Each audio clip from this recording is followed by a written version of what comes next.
name is Shane Kavanaugh. I'm a professor at Central Michigan University. I'm the chair for this session. And I will be introducing our first group of speakers. We have John Rivette, who is passing out handouts, as well as 4 students. Do you guys want to come on up?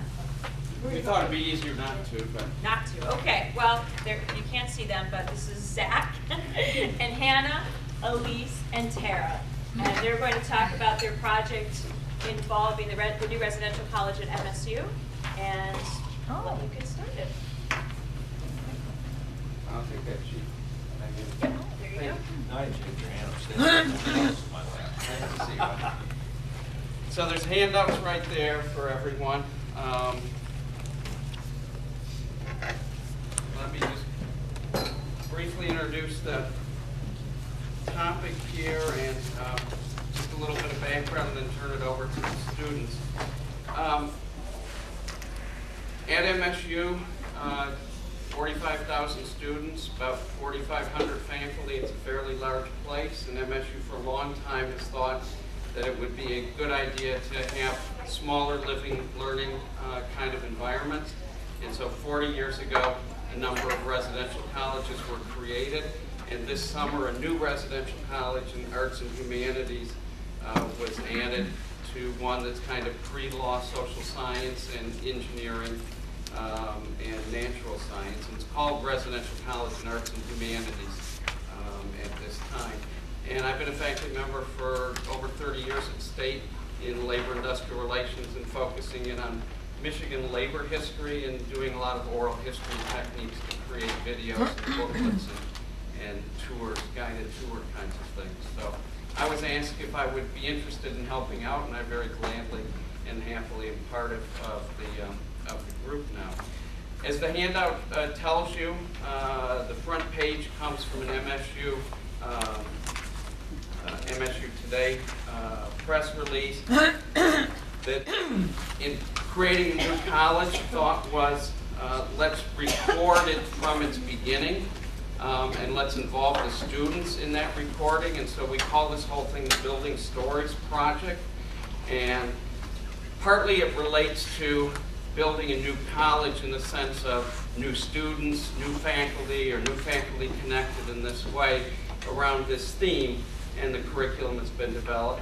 But partly it's the story of an not really old dorm, but a late 1940s set of dorms, Snyder-Phillips, being renovated with the living quarters being very nicely remodeled and some renovation, and the connecting middle area being totally gutted and rebuilt from start with a new state-of-the-art dining room, classrooms, and faculty areas, plus some very nice space for art galleries and different kinds of community kinds of things. So the first page simply tells you a little bit about that. Then I put in the Building Stories Project and the fact that we not only wanted to tell the story of new students and new faculty creating a college, but wanted to capture some of the physical work that was done in the construction.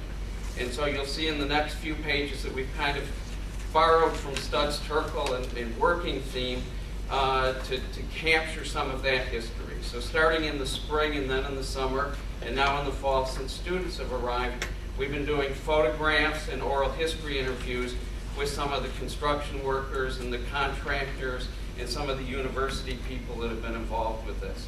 So you have that, then you have a memo that I put out to sort of the other faculty with some ideas of how we might start to pull this together, the consent form that we're using, and then 2 professors this fall are using their writing classes to involve the students in doing oral histories. Myself and another professor are going to use our first year seminars in the winter semester to do some other things. So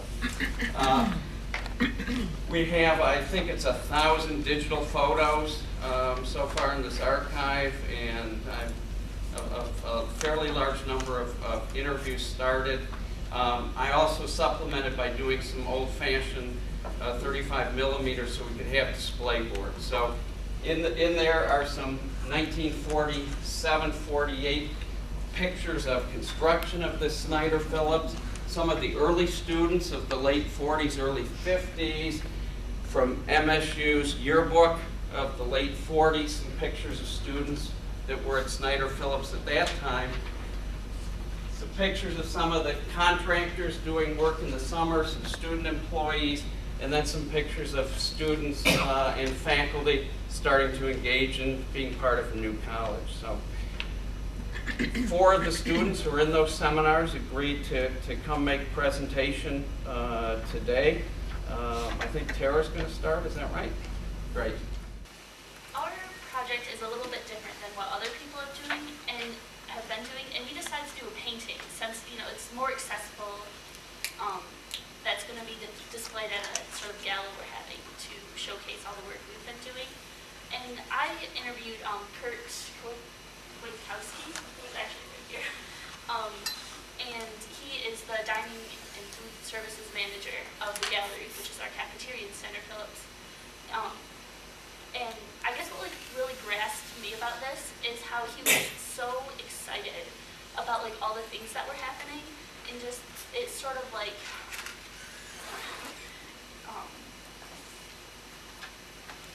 just that he cared so much about like the things that like the little differences, and like I talked to him for a long time about ground beef and how this played like such a role in the like changes that are going to be made like all over campus.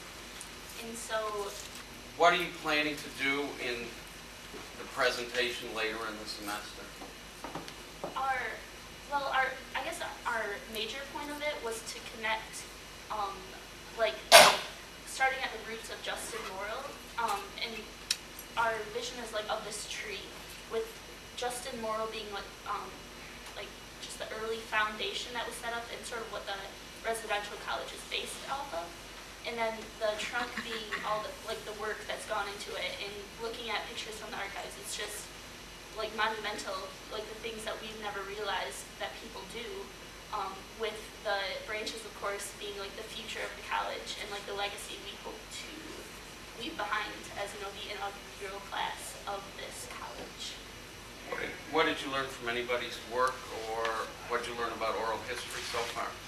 Oh, well, being a painting rather than like an audio, you know, example that someone could listen to, we tried to connect like the importance that Kurt and a couple other people that we interviewed place on the work that went into this, and just the things that they were, like I said, excited about, and like the things that matter to them.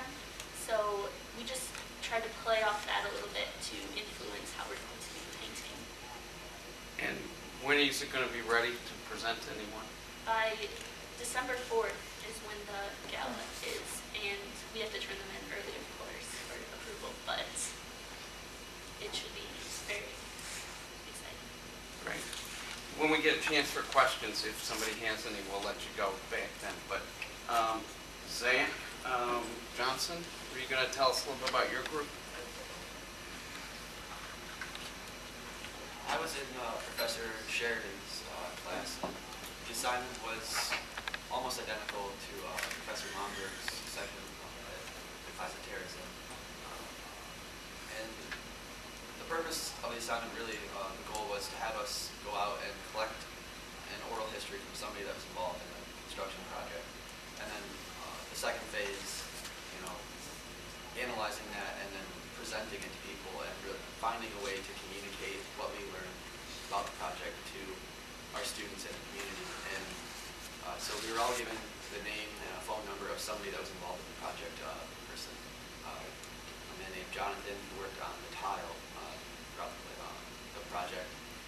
Was the person we tried to contact. Unfortunately, we couldn't actually get in touch with him and do the interview ourselves and get that part of the project ourselves. But luckily, there's an archive that's been started over the summer with graduate students of oral histories that have already been collected. So we took a CD, a digital file of one of those recordings, the complex manager for Snyder Phillips, and we were listened to that and wrote down everything we thought was important. And now what we're doing is we're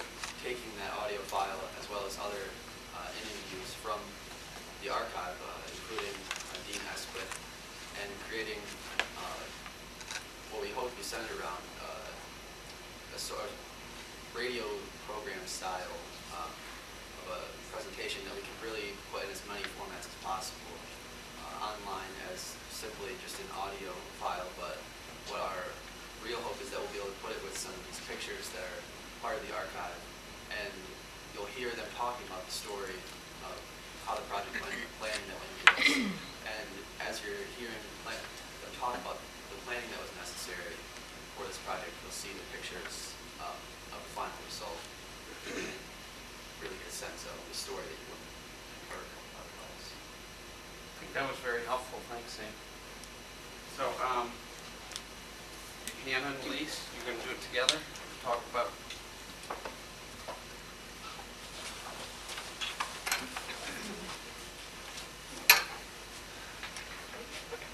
So I'm Hannah, this is Elise, and we are actually we're in the same group together, so we decided we'd talk about it together to make it a little easier. So our interpretation of our assignment is we're making a podcast. And for those who don't know what a podcast is, it's basically a radio show that you can make on your computer.